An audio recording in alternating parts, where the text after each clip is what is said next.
문제 3번 부가가치세 신고와 관련하여 다음 물음에 답하시오. 자, 1번 당 회사는 과세사업과 면세사업을 영위하는 겸용사업자이다. 다음 자료를 보고 2020년 1기 확정 부가가치세 신고기간에 대한 공제받지 못할 매입세액 명세서 중에 납부세액 또는 환급세액의 재계산 탭을 작성하래요. 납부세액 또는 환급세액의 재계산은요. 감가상각 자산만 한다라는 거 기억하셔야 돼요. 자, 단 제시된 자료 이외에 공통으로 사용되는 자산은 없고 각 과세기간마다 명세서를 적절히 작성했다고 가정하며 기장된 자료는 무시하고 자료를 새로 입력할 것. 자, 그래놓고 2019년 과세사업과 면세사업에 공통으로 사용되는 자산의 취득 내역이 건물하고 원재료 두 개가 나와 있는데 조금 전에 말했다시피 건물은 환급세액, 납부세액 재계산을 해야 되지만 원재료는 안 하는 겁니다. 감가상각 자산에 대해서만 재계산하는 거예요. 그러니까 거기에 원재료는 할 필요가 없고 건물은 구입한 때부터 10년간 재계산해야 돼요. 기타 감가상각 자산에 대해서는 2년 동안 재계산하지만 건물이나 구축물에 대해서는 10년 동안 재계산해야 됩니다. 자, 그리고 밑에 2019년부터 2020년까지의 공급가액 내역이 나와 있네요. 자, 그러면 입력해 볼까요? 부가가치 들어가셔서 공제받지 못할 매입세액 명세서 중에 자, 날짜는 1기 확정이니까 4월에서 6월이고요. 자, 우리는 지금 납부세액, 환급세액 재계산하시는 거예요. 자, 여기 보면 건물, 구축물하고 기타 자산 두 개가 있죠. 자, 지금은 건물이니까 1번 선택하시고 전표 데이터는 불러오지 말라고 했죠. 아니요 하시고. 자, 지금 재계산 대상인 건물의 매입세액이 얼마예요? 자, 취득일자는 2019년 2월 8일이고 공급가액이 2억, 세액이 2천만 원이니까 자, 여기에다가 2천만 원 쓰셔야 되고요. 취득 연월은 2019년 02월이에요. 그러면 여기 경과된 과세기간이 이 과세기간이라고 나오죠. 자, 그리고 그러면 이제 총 공급이 얼마예요? 자, 지금 단기라고 했어요. 단기에 총 공급. 그러니까 지금 2020년 1기에 자, 총 공급 가액은 8억이죠? 8억에 면세가 2억이에요. 자, 그러면 직전 과세 기간에는 총 공급이 6억이고요. 그 중에 면세가 3억이에요.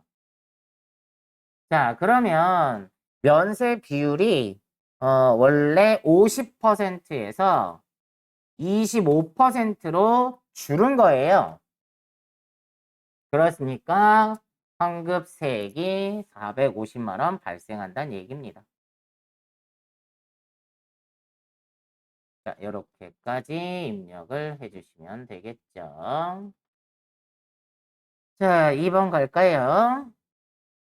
3번에 2번. 다음 자료와 유의사항을 토대로 2020년 2기 확정신고기간에 부가가치세 신고서를 작성하시오 그랬네요.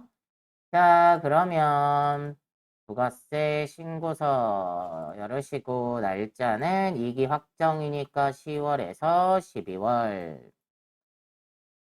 자, 매출 자료의 1번 전자세금계산서 과세 매출액 12억 4,300만 원 부가세 별도래요. 자, 매출의 세금계산서 과세니까 1번에다가 12억 4,300만 원 그러면 1억 2,430이 나오죠. 다음 매출 자료의 2번. 매출처의 접대 목적으로 제품 원가는 1,000만 원이고 시가는 1,200만 원치를 제공했대요. 단 제품 제조에 사용된 재원은 모두 매입세 공제를 받았대요. 자, 이거는 간주 공급에 해당하죠? 그러면 간주 공급은 증빙 서류가 없는 거니까 4번에다가 얼마요? 원가로 써요? 시가로 써요? 부가세는 대원칙이 시가였습니다. 그래서 1,200만 원에 120만 원. 다음 매출 자료 3번에 2019년 2기 확정 신고 시 대손세 공제를 받았던 외상 매출금 2,750만 원 부가세 포함 중에 50%를 회수했대요. 회수하면 다시 납부해야 된다고 그랬죠? 다시 토해내야 된다고 그랬어요. 근데 지금 2,750만 원에 50%만 회수를 했어요.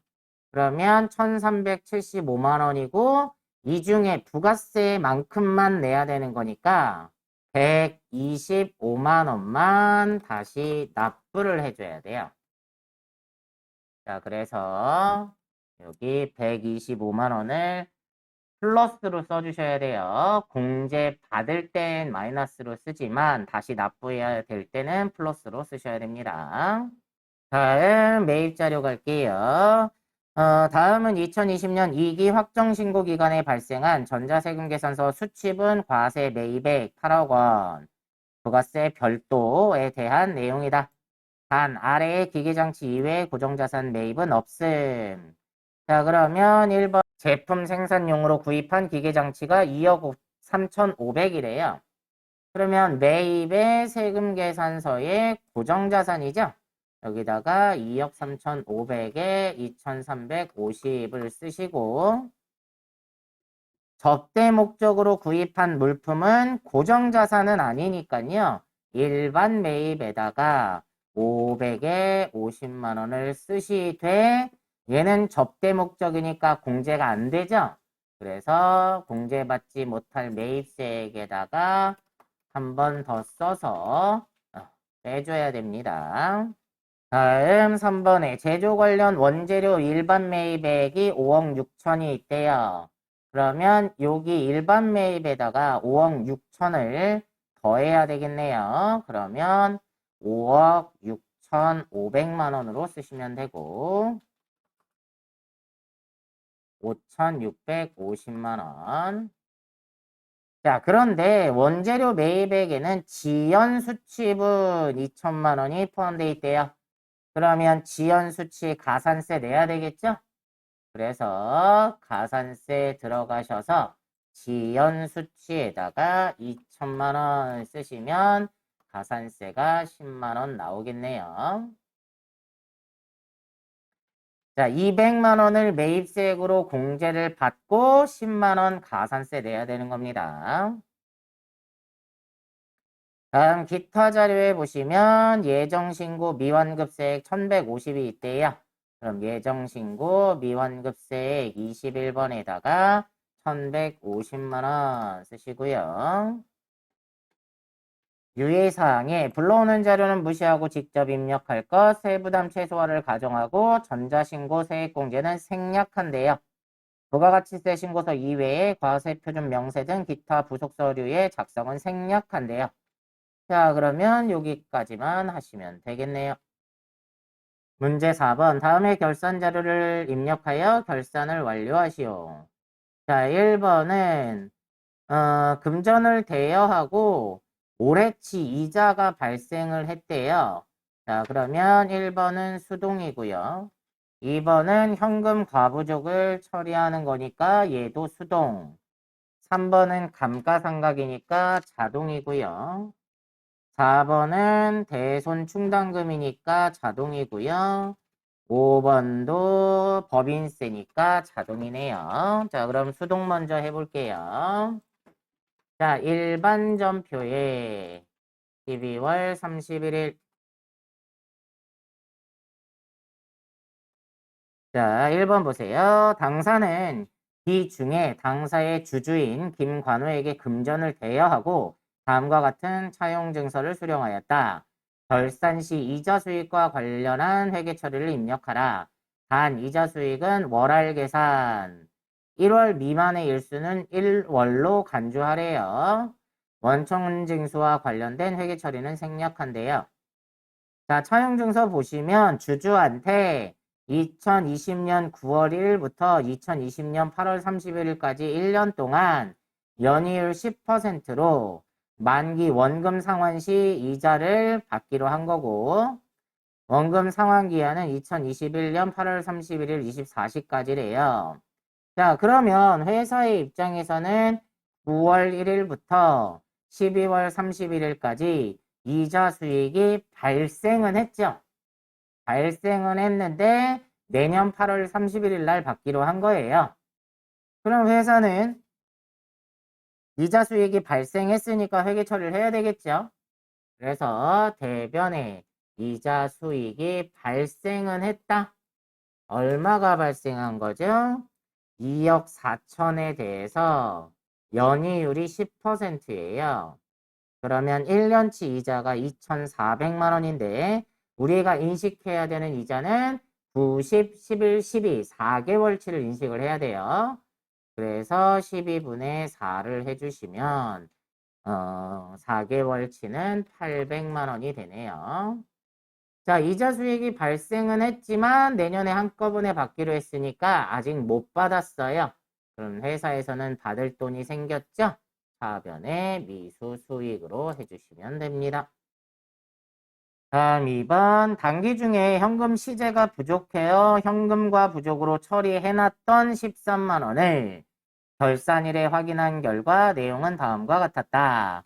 단 관련 회계 처리 날짜는 결산일로 하고 하나의 점표로 입력하며 기중에 인식된 현금 과부족은 적절히 회계 처리되었다고 가정한다. 자, 원인을 찾았으니까 대변으로 현금 과부족을 없애주시고요. 13만 원.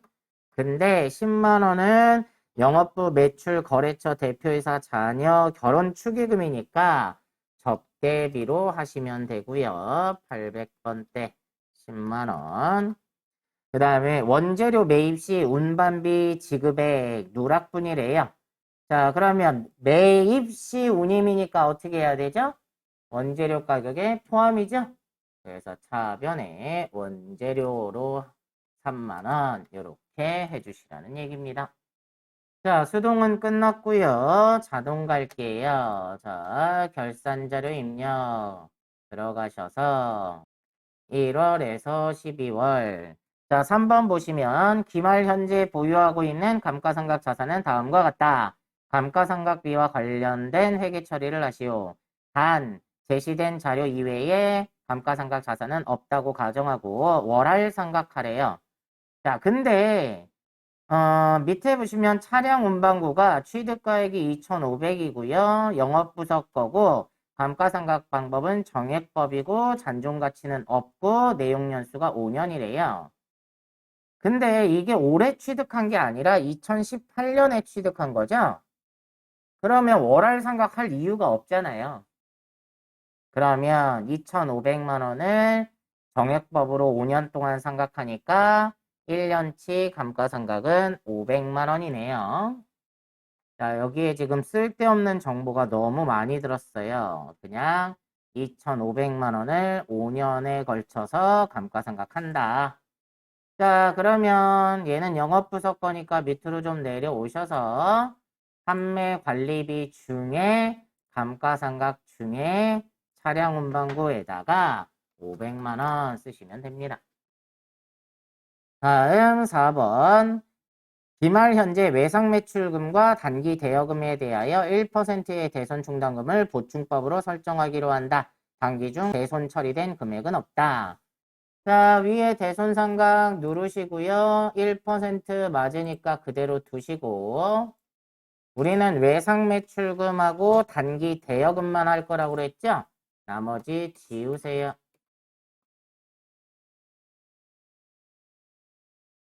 그리고 결산 반영하시면 되겠죠? 다음 5번. 기말 결산서상 법인세 등은 1,500만 원으로 예상된다. 단기 법인세, 중간 예납세액 600만 원과 원천징수세액 50만 원은 기납부세액으로 처리되어 있대요. 법인세는 맨 밑으로 내려오시면 지금 설명에 나와 있는 650만 원이 선납세금으로 잡혀 있잖아요. 그러니까 650만 원 선납세금 먼저 털고, 자, 법인세가 1,500인데 650을 냈다는 얘기잖아요. 그죠? 그러면 얼마를 더 내면 되나요? 자, 추가로 850만 원만 더 내면 법인세가 1,500만 원이 되죠. 자, 요렇게 해주시란 얘기고. 자동이 끝났으니까 전표 추가 꼭 해주셔야 됩니다. 여기까지 하시면 결산이 끝나네요. 자, 문제 5번. 2020년 귀속 원천징수 자료와 관련하여 다음의 물음에 답하시오. 자, 5번에 1번. 다음 자료를 이용하여 사무직 이종석 사원에 대해 수당공제 등록 후 급여 자료를 입력하고 원천징수 이행 상황 신고서를 작성하시오. 그랬네요. 불러온 자료는 무시하고 아래 자료를 입력하며 급여 자료에 해당 없는 수당은 두로 표시한다.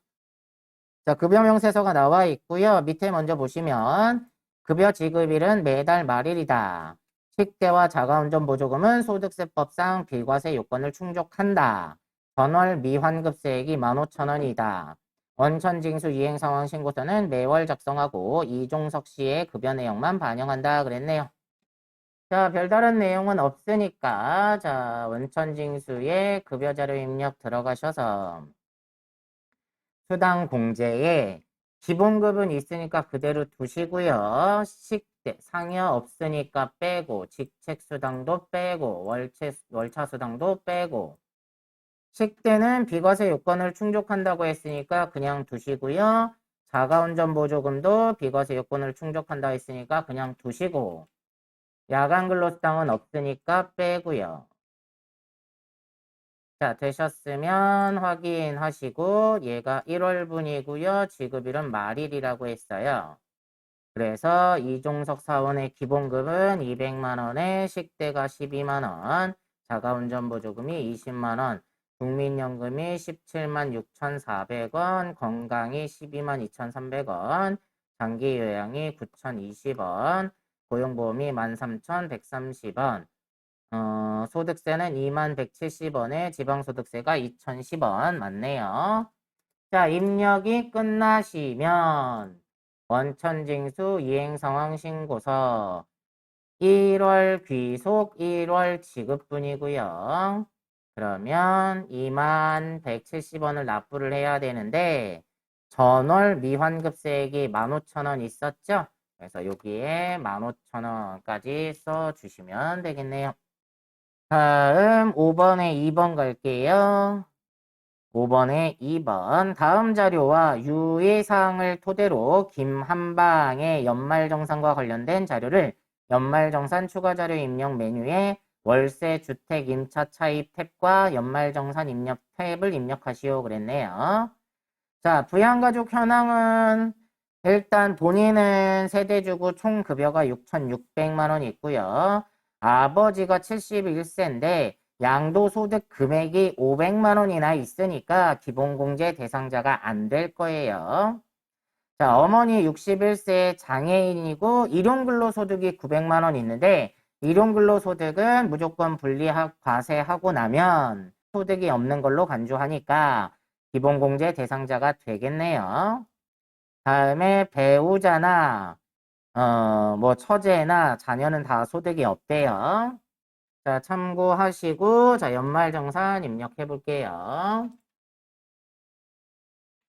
자, 연말정산 추가자료 입력 들어가셔서 사원은 김한방이고요. 첫 번째 보험료에 보시면 아버지 보장성 보험료가 있는데 피보험자가 아버지잖아요. 근데 아버지가 기본공제 대상자가 아니에요. 그래서 김한방이 공제를 받을 수가 없습니다. 두 번째, 자녀의 보장성 보험, 피보험자가 김가연인데 김가연은 16세 소득이 없으니까 기본공제 대상자가 되고 그러다 보니까 김한방이 공제를 받을 수가 있겠네요. 그래서 보장성 보험 일반에다가 100만 원. 다음 의료비 어머니 백내장 수술비 80만 원. 질병 치료 목적 한약 구입비 30만 원. 자, 전부 다 공제가 되겠죠. 자, 근데 어머니가 아까 장애인이었어요. 그래서 의료비에 들어가셔서 장애인에다가 110만 원 쓰시면 되고요. 그 다음에 배우자 건강진단비 100만 원이 있대요. 배우자가 그 밖에 공제 대상자에 해당하니까 여기에다가 100만 원 해주시면 되고요. 다음 교육비 가셔서 처제가 대학교 교육비 500만 원이 있대요. 김한방이 납입을 했는데 교육비는 나이 제한은 없고 소득 제한만 있다고 그랬어요. 근데 처제가 24살인데 소득이 없어요. 그러니까 공제를 해주겠죠. 그래서 대학생에 가셔가지고 500만 원 입력을 하시고요. 다음 자녀 김가연은요. 16세에 소득이 없었는데 현장 체험학습비 50만 원. 근데 30만 원 한도죠. 그 다음에 방과후 학교 수업료 30만 원 해주겠죠. 그래서 총 60만 원을 공제받을 수 있겠네요. 그래서 초중고에다가 60만 원 쓰시고요. 자, 그 다음에 자녀 김나연 유치원 수업료 240만 원, 방과후 과정에 특별활동비 20만 원이 포함되어 있다는데, 요거는 어차피 공제 대상이 되니까. 그 다음에 태권도장 수업료, 뭐 월 단위 실시 일주일에 5일 수업하고 60만 원이래요. 근데 얘는 취약 전 아동이니까 학원비도 공제를 해주겠죠. 자, 그러면 취약 전 아동에다가 240만 원에 60만 원 해서 300만 원을 쓰시면 되겠네요. 자, 확인하시고 다음 기부금이요. 본인이 정치자금 기부한 건 해주겠죠? 자, 그러면 10만 원까지는 세액공제로 입력을 하시고 초과분 10만 원에 대해서는 법정 기부금으로 공제받는다고 했고요.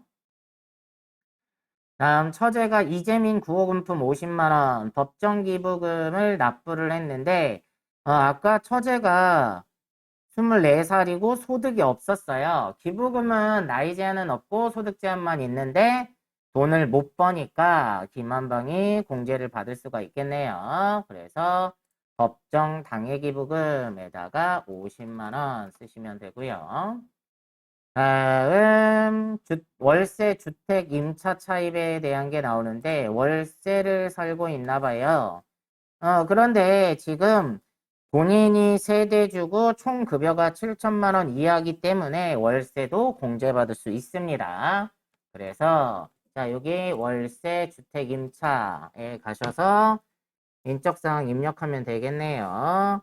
임대세고요. 주민번호는 5601051234567 유형은 단독주택이니까 1번 면적은 80제곱 주소는요 서울시 서초구 소령로 309역 개시일은 2019년 06월 01일부터 2021년 05월 31일까지 월 80만 원으로 연간 960만 원을 납부를 했대요. 자, 이렇게 입력을 하시면 여기 연말정산 탭에 여기에 월세액으로 표시가 되죠. 다음 신용카드 나왔네요. 신용카드 첫 번째 2천만 원을 썼는데 그 중에 전통시장 사용분 50만 원, 회사 경비 사용 금액이 200만 원이 있대요. 근데 회사 경비 사용 금액은 본인이 공제를 받을 수가 없죠. 회사에서 필요 경비로 인정을 받을 테니까. 그러면 2천만 원에서 250을 빼면 1750만 원이고 전통시장에다가 50만 원 이렇게 써주셔야 되고요. 그 다음에 현금 영수증 쓴 게 있는데 중고자동차 구입비 800만 원. 중고자동차는 10%는 해준다고 했어요. 원래 취득세가 과세되는 건 현금 영수증 받아와도 공제가 안 되지만 중고 자동차에 대해서는 10%를 해주고 있습니다. 그래서 현금 영수증에는 80만 원, 그 다음에 태권도장 수업료 60만 원, 이것도 현금 영수증 받아왔네요. 미취학 아동의 학원비는 교육비 공제도 되고 신용카드 공제도 되니까 얘까지 해서 140만 원을 공제받을 수 있겠네요. 자, 위 신용카드 사용액은 모두 본인이 지출한 것임 그랬네요. 그러면 이렇게까지 입력을 하시면 되겠습니다.